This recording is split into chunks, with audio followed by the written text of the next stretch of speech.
Hello students, M Com semester 4 management accounting.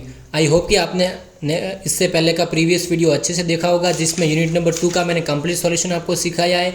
Latest most IMP सम का solution भी सिखाया है। आज हम डायरेक्ट जाएंगे यूनिट नंबर 4 पर, लेकिन इसके प्रैक्टिकल सम थोड़े हार्ड है। इसके लिए मैं आपको मैं उसका सॉल्यूशन नहीं दिखाऊंगा, क्योंकि आपकी कल ही एग्जाम है, तो एक दिन पहले आप इतना हार्ड सम नहीं कर पाओगे। तो इसके लिए मैं आपको यूनिट नंबर 4 में ट्रांसफर प्राइसिंग की theory, most IMP theory discuss करूंगा, जो सम के और में निकल जाएगी। ठीक है, तो जो लोग लास्ट में प्रिपरेशन कर रहे हैं, लास्ट में ये वीडियो देख रहे हैं, उन सब के लिए मोस्ट आईएमपी के मैं आपको जो भी थियरी टिक करवाऊँ वो आप प्लीज़ अच्छे से रीड कर लीजिए, ताकि आपको सम ना करना पड़े और थियरी में आपको अच्छे मार्क्स निकल जाएंगे। और मोस्ट आईएमपी थियरी है जो हर बार एग्जाम में पूछी जाती है। तो चलो हम डायरेक्ट चलते हैं यूनिट नंबर 4 ट्रांसफर प्राइस पर। तो फर्स्ट आपको पूछा जाएगा कि meaning of transfer pricing and economics of transfer pricing.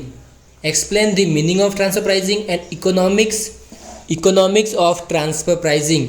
तो आपको सबसे पहले ट्रांसफर प्राइसिंग की मीनिंग लिखनी है, देन सबसे पहले आपको ट्रांसफर प्राइसिंग के बारे में इंट्रोडक्शन लिखना है हाफ पेज, देन मीनिंग लिखनी है, देन आपको इकोनॉमिक्स ऑफ ट्रांसफर प्राइस के बारे में लिखना है। ये आपकी फर्स्ट मोस्ट आईएमपी थियरी है। सेकेंड मोस्ट आईएमपी थियरी है जो आपकी पूछी जाती है मेथड्स के रूप में, ये रहेगी methods of basic of transfer pricing. कौन कौन सी मेथड है, तो आपको मेथड को एक्सप्लेन करना होगा। ठीक है, and third most IMP theory objectives, needs and benefits of transfer pricing.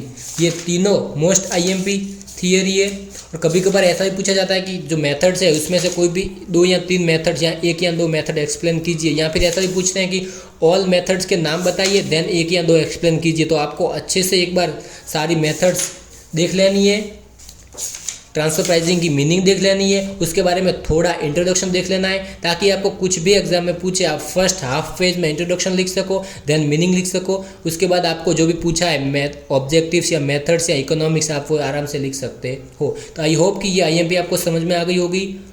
और सबसे पहले अगर आपको थियोरी में बहुत ही अच्छे मार्क्स चाहिए, अगर आपको थियोरिकल में, तो आपको सबसे पहले कुछ भी आपसे पूछा गया हो, आपको इंट्रोडक्शन लिखना ही लिखना है। थोड़ा बहुत आपको हाफ पेज का बना देना है, अपने अकॉर्डिंग अपने शब्दों में लिखोगे तब भी चलेगा, लेकिन presentation is the most important in the exam. ठीक है, प्रेजेंटेशन आपका बहुत अच्छा होना चाहिए। तो आप इंट्रोडक्शन लिख सकते हो, मीनिंग लिख सकते हो, देन ऑब्जेक्टिव्स, इकोनॉमिक्स, यहाँ मेथड्स।